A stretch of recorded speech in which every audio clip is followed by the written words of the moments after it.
Good morning, y'all. I'm only up to chapter 5 of Daniel, so I haven't figured out if they're going to tell us why Daniel was exiled. But Daniel has been exiled this whole time, right? So Daniel tells him, "You saw your father have to go and live like the animals, and basically God humbled Nebuchadnezzar for about a year until he proclaimed that God is the Most High God and there's no other gods above him. Then God restored Nebuchadnezzar when he did that, and it took a year. So Daniel tells him, you saw your father do this, and yet you did not humble yourself, right? And that's pretty much where I stopped reading that, okay? And so what occurred to me, though, because, I've been worried about the things in life that I have going on. If you don't know, I am a graduate student. I'm getting my master's degree in social work so that I can become a licensed therapist. But as of right now, I don't have a formal job, so I have been working to support me and my kids in like a freelancing type of way, gig work, stuff like that. So I have been worried about money, and I don't feel that I'm supposed to go back and get a job, that God is going to provide for me to be able to freelance and create businesses where I don't have to work for anyone, right? So I'm still in the beginning phases of that, though, and I've been concerned about if it's going to work out and all of that.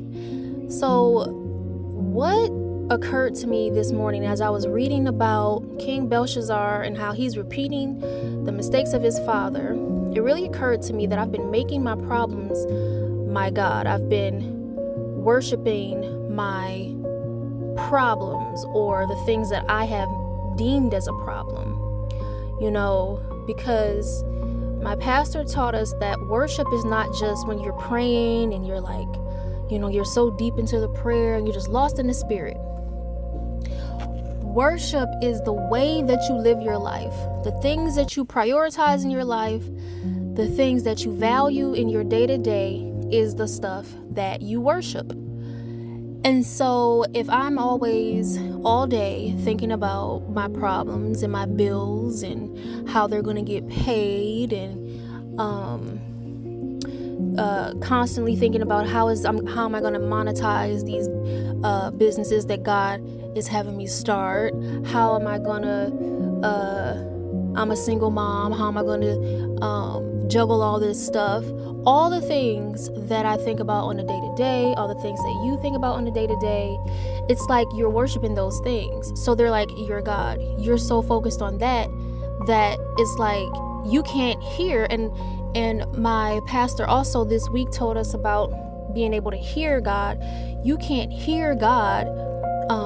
You hear the devil, or you hear your problems. You hear this stuff that has nothing to do with God, because God would not have us worrying. So if we're worrying, that means we're not focused on God, and we're saying that God is not in control and that he can't get us through this thing that we're frustrated with in life. And so,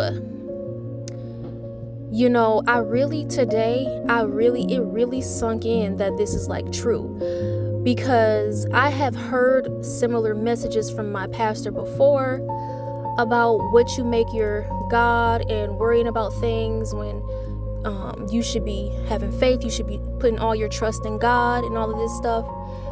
But it's really just starting to sink in that, what you are concerned about is really what you're worshiping. And if you are concerned about these things for longer than if the thought comes through your head, the thought comes through your head, but then for you to not dismiss it and then give God the glory and keep going, that's a problem. Like, you really have to make the effort to do that, because, you know, whatever you're listening to, whatever you give your ear to, you give your attention to, is what you are taking in, and it does affect your vision, like my pastor was saying on this past Sunday. And so it does literally direct then your behavior and what you are worshiping.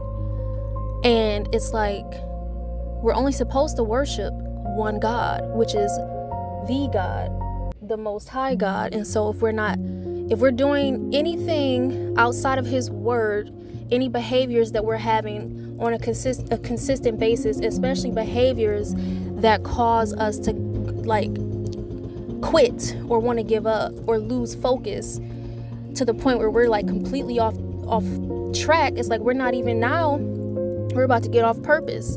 And so I think it's important to, you know, you got to slow down and really take it serious. I'm really at the point where it's like, okay, so am I really going to worship a fear of not having money? Am I really going to worship lack? Am I going to feed this spirit of lack that I've been having in life? Am I really going to make it grow bigger? Or am I going to make it small like a flea and flick it off of me, right? Like, that doesn't matter. God supplies all my needs, because God literally does every time. It's like the more faith I have, the more God supplies. I have noticed that. And so it's like, you know what? Let's just believe that God is going to provide, and let's go for it, because He hasn't let me down yet.